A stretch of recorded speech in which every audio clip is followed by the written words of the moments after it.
नमस्कार, मैं कैलाश शर्मा एक बार फिर उपस्थित हूँ आपके सामने कक्षा 8 वसंत भाग 3 का पहला पाठ ध्वनि लेकर। प्रस्तुत कविता में कवि प्रकृति के माध्यम से युवाओं को आगे बढ़ने की प्रेरणा दे रहे हैं। तो प्रस्तुत है कविता ध्वनि।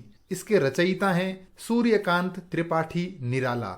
सबसे पहले हम कविता का सस्वर गायन करते हैं। अभी न होगा मेरा अंत, अभी न होगा मेरा अंत, अभी अभी ही तो आया है मेरे जीवन में मृदुल वसंत।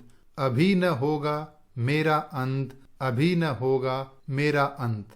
हरे हरे ये पात, डालियां कलियां कोमल गात, मैं ही अपना स्वप्न मृदुल कर फेरूंगा निद्रित कलियों पर, जगा एक प्रत्यूष मनोहर। पुष्प पुष्प से तंद्रालस, पुष्प पुष्प से तंद्रालस, लालसा खींच लूंगा मैं, अपने नवजीवन का अमृत सहर्ष सींच दूंगा मैं। द्वार दिखा दूंगा फिर उनको, द्वार दिखा दूंगा फिर उनको, हैं मेरे वे जहां अनंत। अभी न होगा मेरा अंत, अभी न होगा मेरा अंत। सूर्यकांत त्रिपाठी निराला। आइए कविता का भावार्थ समझते हैं। आगे बढ़ने से पहले ध्यान रहे, कविता के कवि हैं सूर्यकांत त्रिपाठी निराला। कवि जीवन के प्रति आशावादी हैं। कवि ने अभी अभी युवा अवस्था में प्रवेश किया है। कवि जोश व उत्साह से परिपूर्ण हैं। कवि फूलों के माध्यम से युवा पीढ़ी का मार्गदर्शन कर रहे हैं। ये बातें आपको समझ लेनी है। इस कविता का भावार्थ आपको अच्छे से समझ में आ जाए, इसके लिए 3 बातें नोट कर लें। पहला, वन का अर्थ है उपवन या बगीचा, लेकिन इसका जो भावार्थ है, गूढ़ अर्थ है, छुपा हुआ अर्थ है, वो है जीवन। वसंत, इसका अर्थ है वसंत ऋतु, लेकिन कविता में जो भावार्थ हम पढ़ेंगे उसमें इसका अर्थ हम यौवन लेंगे। पुष्प कलियां यानी फूल इत्यादि, इनका अर्थ युवा पीढ़ी।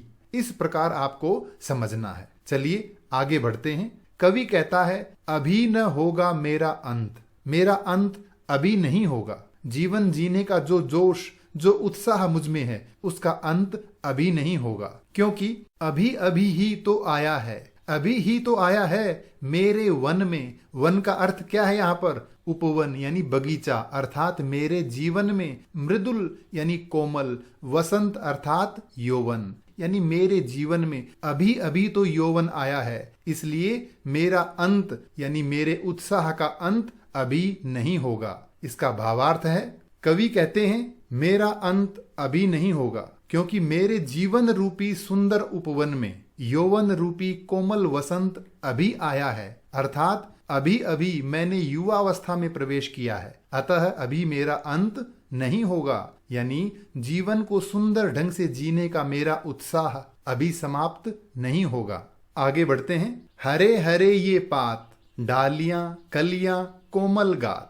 हरे हरे ये पात, पात अर्थात पत्ते, डालियां यानी टहनियां, कलियां यानी अर्ध खिले फूल, कोमल अर्थात मृदुल कोमल, गात यानी शरीर। चारों तरफ ये हरे हरे पत्ते, डालियां कलियां, सबका कोमल शरीर है, अर्थात चारों तरफ जो युवा पीढ़ी है वो कोमल है, विचारों से कोमल है, शरीर से कोमल है और मनोबल से भी कोमल है। अतः मैं ही अपना स्वप्न मृदुल कर, स्वप्न यानी सपना, मृदुल यानी कोमल, कर यानी हाथ, अर्थात अपने सपने रूपी कोमल हाथों को फेरूंगा निद्रित कलियों पर। निद्रित अर्थात सोई हुई कलियों पर मैं अपने कोमल हाथ फेरूंगा।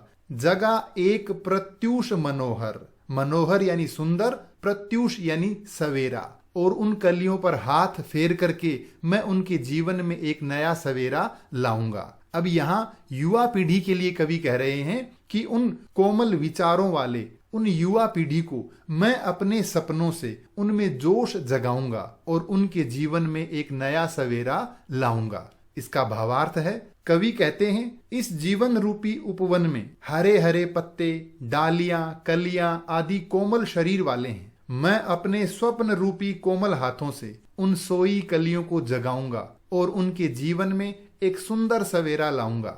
युवा पीढ़ी के लिए कह रहे हैं कवि, जीवन पथ पर आगे बढ़ने के लिए उदास बैठी युवा पीढ़ी के जीवन में मैं अपने सुंदर सपनों के माध्यम से आशा का एक नया सवेरा लाऊंगा और उन्हें आगे बढ़ने के लिए प्रेरित करूंगा। आगे बढ़ते हैं। पुष्प पुष्प से तंद्रालस लालसा खींच लूंगा मैं। पुष्प पुष्प अर्थात प्रत्येक पुष्प से यानी प्रत्येक फूल से, तंद्रा कहते हैं नींद को, और नींद के कारण उत्पन्न जो आलस है उसे हम कहेंगे तंद्रालस। तो नींद के कारण जो आलस है उसकी लालसा यानी इच्छा को खींच लूंगा मैं, समाप्त कर दूंगा। अर्थात जो फूल खिलने में आलस कर रहे हैं, अभी भी सोए हुए हैं, उनसे वो आलस मैं खींच लूंगा, वो आलस मैं दूर कर दूंगा। अपने नव जीवन का यानी मैं अपने यौवन का जो अमृत है, जो अनुभव है, जो जोश है, उसको सहर्ष सींच दूंगा। उस जोश और उत्साह को उन कलियों में भर दूंगा और वो कलियां, वो फूल खिल उठेंगे। युवा पीढ़ी के लिए कवि कह रहा है कि आगे बढ़ने में जो युवा आलस कर रहे हैं, उदास बैठे हैं, उनको अपने जोश और उत्साह से मैं उत्साहित करूंगा। इसका भावार्थ है, कवि कहते हैं मैं प्रत्येक फूल से आलस में मुरझाए रहने की इच्छा को समाप्त कर दूंगा। उन फूलों को मैं अपने यौवन के उत्साह रूपी अमृत से सींचकर हरा भरा कर दूंगा। अर्थात युवाओं की आलसी बनकर बैठे रहने की इच्छा को मैं समाप्त कर दूंगा और मैं अपने यौवन के उत्साह से उन्हें यानी उन युवाओं को कर्मण्य यानी कार्य करने वाला बनने के लिए प्रेरित करूंगा और उन्हें आगे बढ़ाऊंगा। कवि आगे कहते हैं, द्वार दिखा दूंगा फिर उनको, है मेरे वे जहां अनंत। द्वार यानी दरवाजा, दिखा दूंगा उनको, उन युवाओं को जो आलस में, जो उत्साह रहित होकर बैठे हैं, उनको आशा का मैं नया द्वार यानी नया दरवाजा दिखा दूंगा। है मेरे वे जहां अनंत, वे अनंत युवा अर्थात अनेकों युवा पीढ़ी वो मेरे अपने हैं, उन्हें मैं उदास बैठे नहीं रहने दूंगा, जीवन पथ पर आगे बढ़ाऊंगा, उनको प्रेरित करता रहूंगा। अभी न होगा मेरा अंत, क्योंकि मेरा अंत अभी नहीं होगा। इसका भावार्थ है, कवि कहते हैं कि आलस में डूबे उन अनंत युवाओं को मैं आशा का नया द्वार अर्थात नया मार्ग दिखाऊंगा। वे सब युवा मेरे अपने हैं, इसलिए मैं उन्हें जीवन पथ पर आगे बढ़ने के लिए प्रेरित करता रहूंगा, क्योंकि अभी मेरा अंत नहीं होगा। अर्थात जीवन को सुंदर ढंग से जीने का मेरा उत्साह अभी समाप्त नहीं होगा। अब हम चर्चा करेंगे अभ्यास कार्य पर। सबसे पहले कविता से। पहला प्रश्न है, कवि को ऐसा विश्वास क्यों है कि उसका अंत अभी नहीं होगा? कवि को निम्नलिखित कारणों से ऐसा विश्वास है कि उसका अंत अभी नहीं होगा।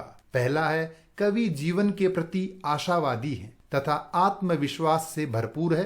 कवि के जीवन में यौवन का आगमन हुआ है। कवि अभी अभी युवा हुए हैं और यौवन में हर व्यक्ति जोश व उत्साह से भरपूर होता है। अपने जीवन के लक्ष्य के प्रति कवि दृढ़ निश्चयी हैं। अगला प्रश्न है, फूलों को अनंत तक विकसित करने के लिए कवि कौन कौन सा प्रयास करता है? उत्तर है, कवि फूलों को अनंत तक विकसित करने के लिए निम्न प्रयास करता है। जैसे कवि पुष्पों का तंद्रालस दूर करता है अर्थात नींद के कारण उत्पन्न आलस्य को दूर करता है। कवि पुष्पों को अपने जीवन अमृत से सहर्ष सींचता है। कवि उन्हें आशा का नया द्वार दिखाता है। अगला प्रश्न है, कवि पुष्पों की तंद्रा अर्थात नींद और आलस्य दूर हटाने के लिए क्या क्या करना चाहता है? कवि पुष्पों की तंद्रा और आलस्य दूर हटाने के लिए अनेक यत्न करता है। जैसे कवि पुष्पों पर अपने स्वप्न रूपी हाथ फेरता है। कवि पुष्पों को अपने जीवन अमृत से सींचकर उनका तंद्रालस दूर करता है। कवि पुष्पों का नए सवेरे से साक्षात्कार करवाता है अर्थात उनके जीवन में नया सवेरा लाता है। आगे बढ़ते हैं कविता से आगे। पहला प्रश्न है, वसंत को ऋतुराज क्यों कहा जाता है? आपस में चर्चा कीजिए। भारत देश में वर्ष भर में समय समय पर 6 ऋतुओं का आगमन होता है। प्रत्येक ऋतु में मौसम के अनुसार अलग अलग परिवर्तन होते हैं। प्रत्येक ऋतु की अवधि लगभग 2 महीने की होती है। वसंत ऋतु का आरंभ प्रायः फरवरी माह में वसंत पंचमी से होता है। इस ऋतु में मौसम बहुत सुहावना होता है। न अधिक सर्दी होती है और न ही अधिक गर्मी। चारों ओर सरसों फूलों से सुसज्जित होती है और प्रायः सभी पेड़ पौधों पर नए नए फूल पत्ते आते हैं। रंग बिरंगे फूलों पर तितली भंवरे मंडराने लगते हैं। इस ऋतु में वातावरण बड़ा ही मधुर होता है, अतः वसंत को ऋतुराज कहा जाता है। अगला प्रश्न है, वसंत ऋतु में आने वाले त्योहारों के विषय में जानकारी एकत्र कीजिए और किसी एक त्योहार पर निबंध लिखिए। वसंत ऋतु में आने वाले त्योहार हैं वसंत पंचमी, महाशिवरात्रि, होली, बैसाखी। इनमें से एक त्योहार पर हम चर्चा करते हैं, होली। होली रंगों का त्योहार है। यह त्योहार भारत सहित विश्व के अनेक देशों में बड़े हर्षोल्लास से मनाया जाता है। यह त्योहार फाल्गुन माह की पूर्णिमा तिथि को मनाया जाता है। इस पर्व से संबंधित जो पौराणिक कथा है वह सर्वविदित है। राजा हिरण्यकश्यप की बहन होलिका उनके पुत्र यानी हिरण्यकश्यप के पुत्र प्रहलाद को गोद में लेकर प्रदीप्त अग्नि में बैठ गई थी। भगवान विष्णु की कृपा से होलिका जल गई और प्रहलाद सुरक्षित रहे। बुराई पर अच्छाई की जीत के रूप में हम प्रति वर्ष यह पर्व मनाते हैं। इसके अगले दिन सभी एक दूसरे को रंग लगाकर धुलंडी मनाते हैं। होली पर आप और भी अनेक बातें लिख सकते हैं। आगे बढ़ते हैं। अगला प्रश्न है, ऋतु परिवर्तन का जीवन पर गहरा प्रभाव पड़ता है। इस कथन की पुष्टि आप किन किन बातों से कर सकते हैं?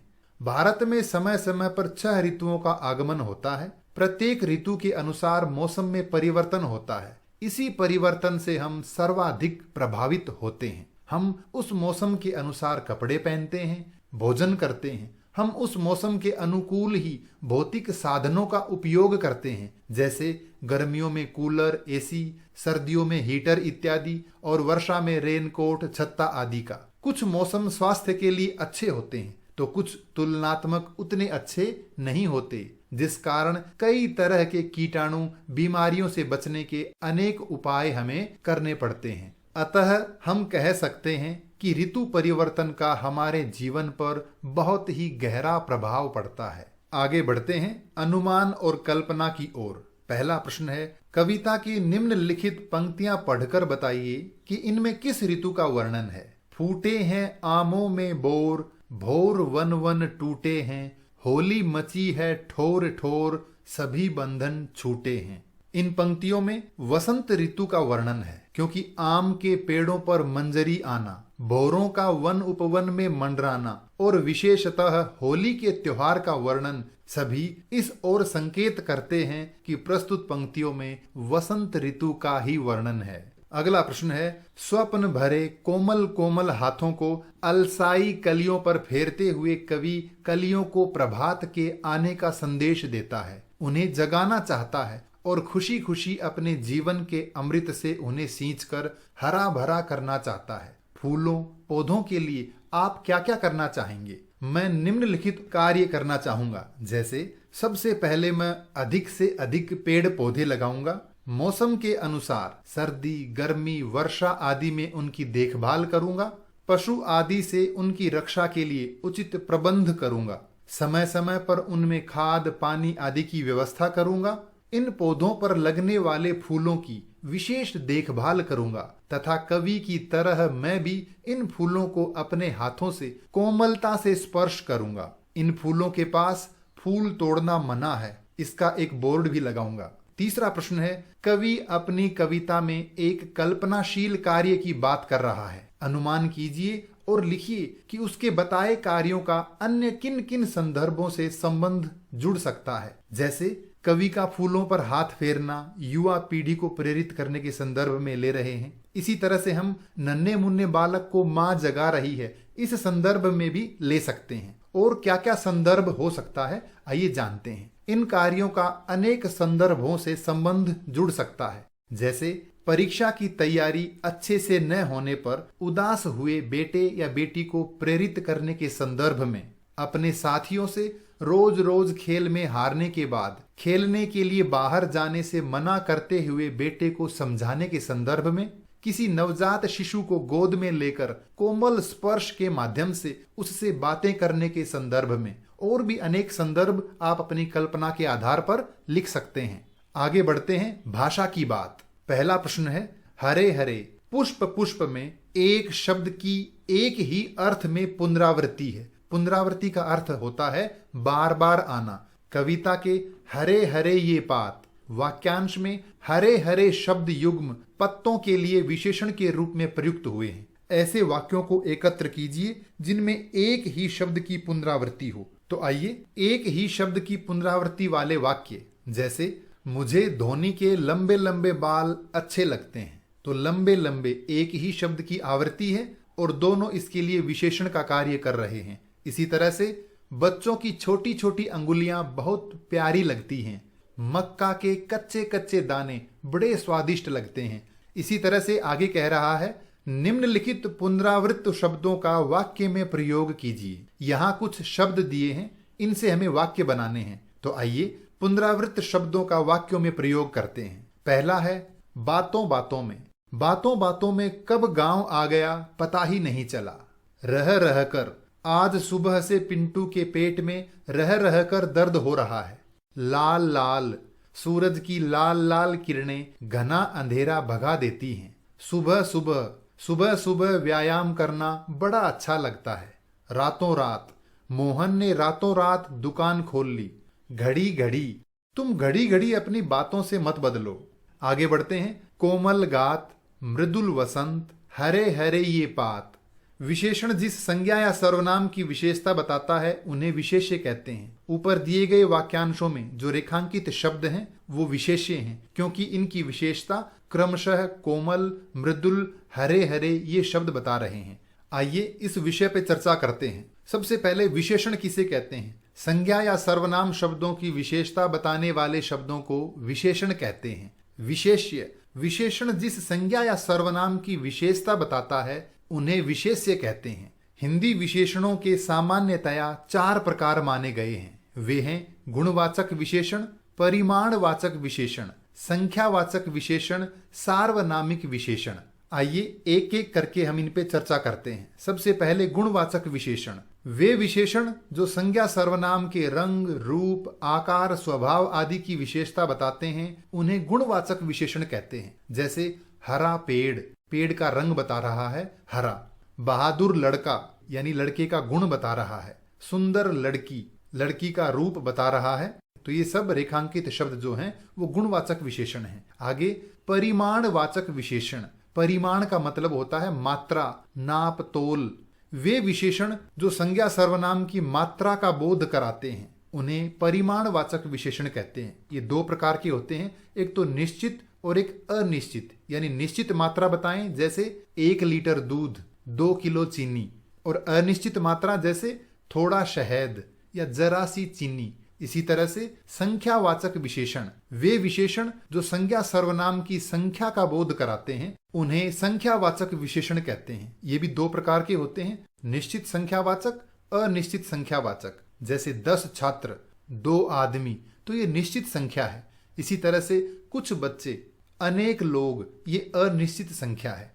ध्यान रहे ये वे संज्ञा सर्वनाम हैं जिनको गिना जा सकता है, जिनकी गिनती कर सकते हैं, और ये वे संज्ञा शब्द हैं जिनको गिना नहीं जा सकता, नापा या तोला जा सकता है। चलिए आगे बढ़ते हैं। सार्वनामिक विशेषण। वे सर्वनाम शब्द, बिल्कुल सही सुना आपने, वे सर्वनाम शब्द जो संज्ञा के साथ प्रयुक्त होकर उस संज्ञा की विशेषता बताते हैं उन्हें सार्वनामिक विशेषण कहते हैं। जैसे कोई बालक, वह लड़का। ये रेखांकित शब्द बालक और लड़का इन दोनों संज्ञाओं की विशेषता बता रहे हैं, तो ये सार्वनामिक विशेषण हैं। ये था पाठ ध्वनि। इस पाठ से संबंधित कोई भी प्रश्न हो तो कृपया कमेंट्स में लिखकर अवश्य पूछें। धन्यवाद।